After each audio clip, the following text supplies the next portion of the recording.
10th class का जो first जो एक्सरसाइज है वो है रियल नंबर, वास्तविक संख्याएं। जैसे नाम से पता है रियल, रियल मीन्स वास्तविक, नंबर हम बोलते हैं नंबर्स होती हैं संख्याएं, तो वास्तविक संख्याएं। लेकिन इससे पहले हम ये जाने कि संख्याएं होती क्या है। संख्याएं नंबर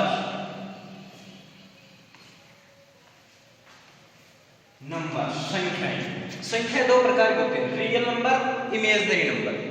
वास्तविक संख्याएं, काल्पनिक संख्याएं।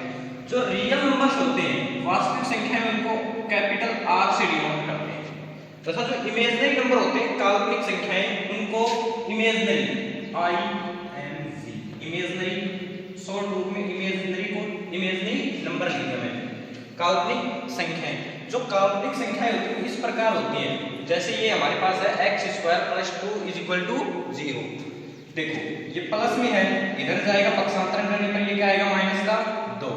x² बराबर -2, यानी x का स्क्वायर हटाएंगे तो इस साइड क्या आएगा, इस साइड रूट आ जाएगा। और जो रूट निकालते हैं हमने अब तक पढ़ा था, जैसे ये आ गया x² बराबर 4, तो हम लिख देते थे x बराबर √4 और x बराबर 2। लेकिन मेरा मानना यह है ये बिल्कुल गलत है। गलत का कारण ये है, ये कभी भी ऐसे नहीं आता है। ये जब भी आता है ये ऐसे आता है जैसे x² बराबर 4 है तो x बराबर √4, ठीक है। तो जब इसका रूट निकालते हैं तो +-2 आएगा। अब आप कहोगे सर ये +-2 आने का कारण क्या आया। इसका कारण ये है, जैसे मान लो हमें रखना है x का स्क्वायर, तो x की जगह हम लेते हैं +2। जब +2 लेते हैं उसका स्क्वायर करते हैं, यानी +2 गुणा +2, तो क्या होता है 4। लेकिन जब हम x² बराबर -2 का स्क्वायर लेते हैं तो -2 से गुणा होता है -2, और माइनस से गुणा होके क्या बनता है प्लस, और 2 2 4, यानी अब भी प्लस का 4 आया हुआ है, अब भी प्लस का 4 आया। लेकिन हम देखेंगे जब ये 4 है तो ये क्या आएगा, प्लस और माइनस का 2, क्योंकि दोनों का वर्ग ही क्या होता है 4। इसीलिए मैंने यहाँ क्या लिखा, x बराबर ±√-2। और जब ये प्लस माइनस आ जाए या संख्या में रूट माइनस आ जाए तो ये क्या है, ये एक प्रकार का इमेजिनरी नंबर है, काल्पनिक नंबर है, काल्पनिक संख्या है, ना कि वास्तविक संख्या। बाकी जो संख्याएं बचती हैं वो सारी किसमें आती हैं, वो सारी रियल नंबर में आती है, वास्तविक संख्याओं में। वास्तविक संख्याओं को पार्ट में अपन डिस्ट्रीब्यूट करते हैं, बांटते हैं। पहला आता है प्राकृतिक संख्या। प्राकृतिक संख्या होती है अपने नेचुरल नंबर। अब आप कहोगे नेचुरल नंबर, जैसे प्राकृतिक नेचुरल कैपिटल N, नेचुरल में आगे क्या आता है N, तो प्राकृतिक संख्याओं को कैपिटल N से डिनोट करते हैं, यानी कैपिटल N से हम उनको दर्शाते हैं। प्राकृतिक संख्याएं क्या होती हैं, 1 2 3 4 5, ऐसे अनंत तक चले जाओ आप। ये सारी क्या है, प्राकृतिक संख्याएं, जिनको हम क्या कहते हैं नेचुरल नंबर। और नेचुरल नंबर या प्राकृतिक संख्या लिखने में थोड़ा क्या होता है, बड़ा, इसलिए इसको कैपिटल N से दर्शाते हैं। तो मैंने ब्रैकेट में कैपिटल N लिखा है। अच्छा, ये तो हो गया कैपिटल N नेचुरल नंबर। उसके बाद आती है पूर्ण संख्याएं। देखो पूर्ण संख्याएं है, ज्यादा रटने या याद करने की या दिमाग में प्रेशर डालने की आवश्यकता नहीं है। जो पूर्ण संख्याएं हैं इनको कहा जाता है होल नंबर। पूर्ण संख्या को क्या कहा जाता है, होल नंबर।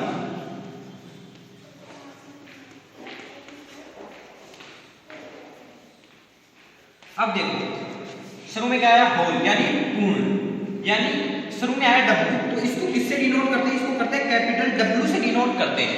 अब कैपिटल W से, अब आप कहोगे सर हम कंफ्यूजन में हो जाते हैं अक्सर कि नेचुरल नंबर और पूर्ण संख्याएं लगभग एक जैसी लगती हैं, लेकिन इसमें केवल फर्क इतना मात्र होता है कि जो W होता है 0 + n, यानी जो W है पूर्ण संख्याएं हैं उनमें 0 और बढ़ा दो, बाकी सारी नेचुरल नंबर ही रहने दो। तो ये क्या हो जाएंगे, जैसे अनंत तक ऐसे चलते जाएंगे तो ये क्या हो जाएंगी, पूर्ण संख्याएं। क्या है, 0 और है, क्या बाकी सारी नेचुरल नंबर ही हैं।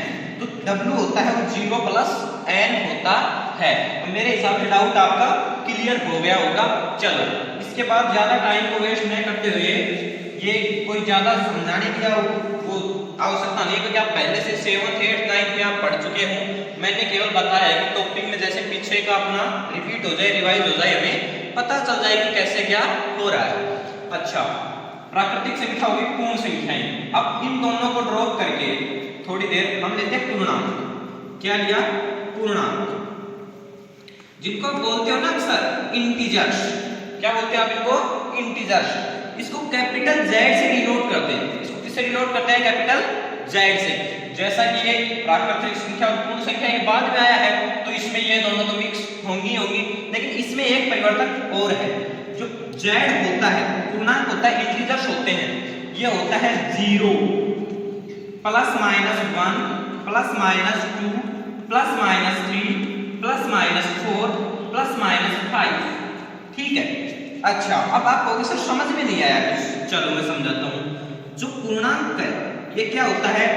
माइनस अनंत से चलते हैं, और -5 -4 -3 -2 -1 0, और फिर 1 2 3 4 5 ऐसे करके प्लस अनंत तक जाते ही रहते हैं।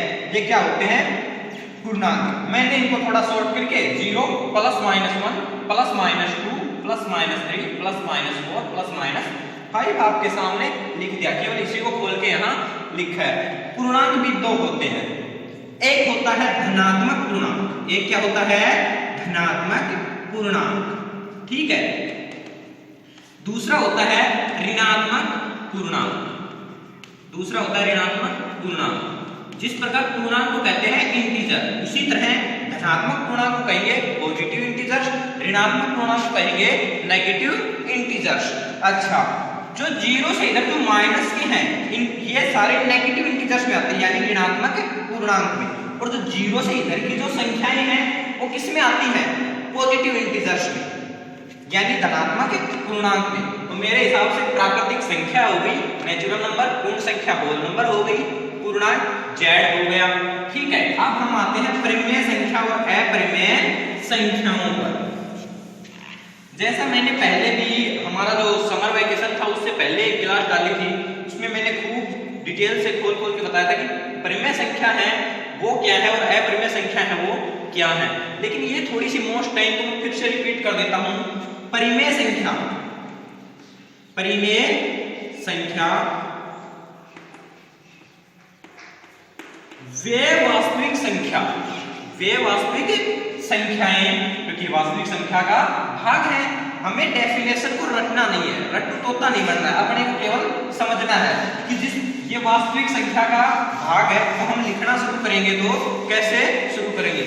वे वास्तविक संख्या जिन्हें हम P/Q के रूप में लिख सकते हैं, जिन्हें हम P/Q के रूप में लिख सकते हैं, लेकिन जहां Q बराबर 0 नहीं होगा, Q बराबर 0 नहीं होगा। अब जैसे कुछ बच्चे हैं वो कहेंगे कि सर हमें तो समझ में नहीं आया क्या P है क्या Q है, तो मैं कहूंगा बेटा परिमेय संख्याएं वे वास्तविक संख्याएं हैं जिन्हें अंश अपूर्ण हर के रूप में लिखा जा सकता है, लेकिन जहां जो हर है, जहां हर है वो किसी भी कंडीशन में 0 के बराबर नहीं होता है।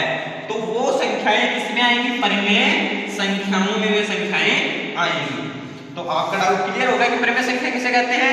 अब आता है अपरिमेय संख्याएं।